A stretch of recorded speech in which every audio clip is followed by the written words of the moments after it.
Acımasız saldırıları sürüyor İsrail'in. Bir yandan da ateşkes ihtimalinden bahsediyoruz. Yeniden gündeme geldi. Son durum ne Eda? Elif, şimdi ekrana şu anda getirdiğimiz görüntüler Gazze kentinde sahil kenarında bir kafe. Dün vuruldu. Burası nasıl bir yerde, hemen onu anlatayım. Normalde aktivistlerin, gazetecilerin gittiği, internet bağlantısının bulunduğu nadir yerlerden biri. Bakın, bölgedeki bütün görgü tanıklarının, kaynakların aktardığı şu: hiçbir hani Hamas üyesinin olmadığı, sadece sivillerin olduğu, özellikle de şimdi yaz ayında olduğumuz için Gazze'lilerin kaldıkları o derme çatma plastik çadırlar, güneş doğduğu andan itibaren içerisi inanılmaz bir sıcak oluyor. Dolayısıyla o çadırların içerisindeki sıcaktan bunalan sivillerin de kaçıp sığındığı bir kafeden bahsediyoruz. Dün İsrail savaş uçakları o kafeyi vurdu. En az 39 kişi öldü. Ölenlerden biri de bir meslektaşımız daha, bir gazeteci. Yine bir gazeteci öldü. Evet, İsmail Ebu Hatap ve Gazze'de 7 Ekim'den bu yana öldürülen gazeteci sayısı 228'e yükseldi. Ve bu gazeteciler her şeye rağmen orada görevlerini sürdürüp Gazze'de yaşanan katliamı, gerçekleri, sivillerin nasıl sürgün edildiğini göstermek için bombaların altında görevlerini sürdürüyorlar. Her şeye, tüm imkansızlıklara rağmen. Diğer yandan Gazze, biliyorsunuz, bir yandan da İsrail orada yardım dağıtımlarının tekelini eline aldığı için sivillere, dağıtım noktalarına giden sivillere ateş açılmaya devam ediyor.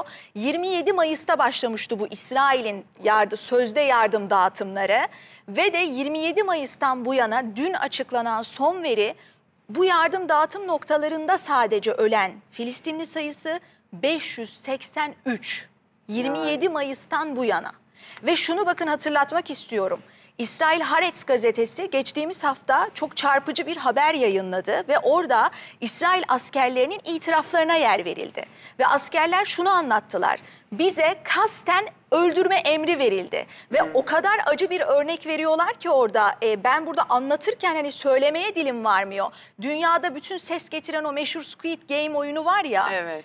Oradaki hani o yeşil ışık, kırmızı ışık oyunu var. Evet. Ateş açılıyor sivillere. Aynen o oyuna benzetiyorduk diyor biz sivillere yaptıklarımızı. Yani bu kadar acı ve bakın, İsrail askerlerinin yaptığı bu itirafın ardından Batı konuşuyor mu şu anda bunu? Batı'dan gelen bir tepki var mı bu acımasızlığa? Henüz herhangi bir tepki görmüş değiliz. Henüz diyoruz ama yani bir tepkini göreceğimizi de sanmıyoruz. Şimdi bir yandan Gazze'nin kuzeyindeki sivillere yönelik yeni tahliye emirleri yayınlamaya devam ediyor İsrail. Dolayısıyla acaba kara harekatında daha da bir genişleme olacak mı gibi beklentiler de var. Orada siviller için sürekli her gün yeni tahliye emirleri yayınlanıyor. Onlar, yani gidecek de hiçbir yerleri yok. Öyle yalın ayak güneyden kuzeye doğru yola çıkıyorlar. Yani ne yemek var, ne su var, ne yatacak yer var. Bazıları günlerce yürüyerek bir yere varmaya çalıştıklarını anlatıyor. Ama vardıkları yerde de güvende olacaklarının bir garantisi yok. Şimdi tüm bunlar olurken ABD Başkanı Donald Trump, Netanyahu'nun ateşkes için çabaladığını, Hamas'la görüştüğünü öne sürmüştü. Şimdi dün de gelen yeni açıklamalar oldu. Özellikle arabulucu ülkeler bu işin başından beri, Mısır ve Katar'ın şu anda aktif bir şekilde taraflarla görüşmeler yürüttüğü söyleniyor. Ama Hamas'ın sözcüsünün dün son yaptığı açıklama şu: biz diyor 4 haftadır İsrail'den hani ateşkesle ilgili herhangi bir şey almadık.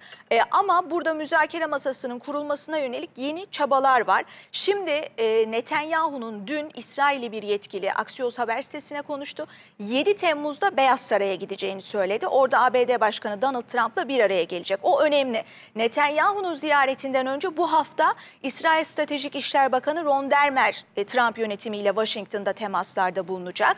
Bu tabii ateşkes çabaları kapsamında önemli. Çünkü şunu da görüyoruz: İran'la savaşın sona ermesinin ardından 12 günlük Netanyahu'da da bir söylem değişikliği var. Bu savaşın sona ermesinin Gazze'de rehinelerin geri dönüşü için bir fırsat penceresi araladığını söylüyor.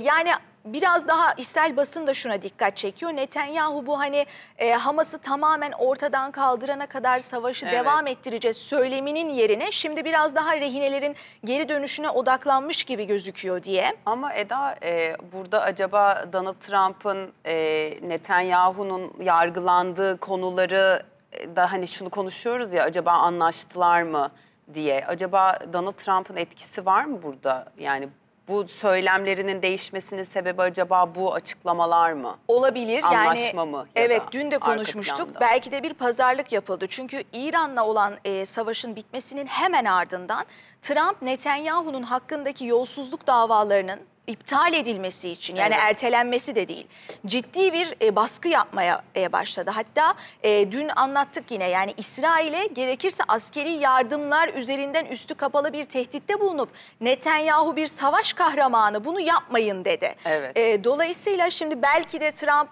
Netanyahu'yu Gazze'de ateşkese ikna edebilmek için bu işin perde arkasına dedi ki ben de sana yargı sürecinde destek vereyim, bu davalar iptal edilsin. Yani. Böyle bir pazarlık olabileceğine İsrail basını, Amerikan basını da dikkat çekiyor. Şimdi bir ateşkese varılırsa eğer, dün Mısır Dışişleri Bakanı'nın da söylediği 60 günlük bir ateşkes planı üzerinde çalışılıyor.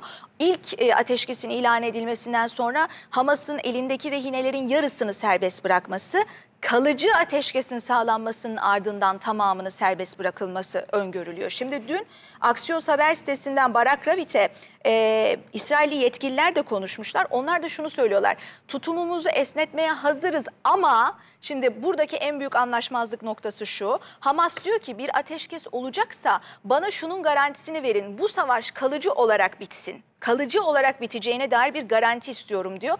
İsrail de hala daha diyor ki böyle bir garanti sağlamayız. Yani geçici bir ateşkese sadece yanaşıyorlar. Dolayısıyla şu an en büyük çözülemeyen sorun bu. Onun altını çizelim. Ama anladığımız kadarıyla Netanyahu yönetiminde rehinelerin hayatlarının tehlikede olması nedeniyle bir tedirginlik var. Çünkü hafta sonu da İran'la savaşın bitmesinin ardından Tel Aviv'de yeniden protestolar başladı. Orada Netanyahu yönetimine çok ciddi bir çağrı var. Artık bu savaşı bitir ve rehinelerin geri dönüşünü sağla diyorlar. Burada da hep konuştuğumuz konu şu: hep şunu söylüyoruz ya, Netanyahu bu sonsuz savaşlardan besleniyor. Koltuğunu korumak için bu savaşların devam etmesini istiyor ve de hem uluslararası toplumdan hem de İsrail kamuoyundan gelen tüm tepkilere kulak tıkıyor. Bakalım süreç nasıl işleyecek? Burada hani gördüğümüz kadarıyla Mısır ve Katar'ın ciddi bir çabası var şu anda. Evet.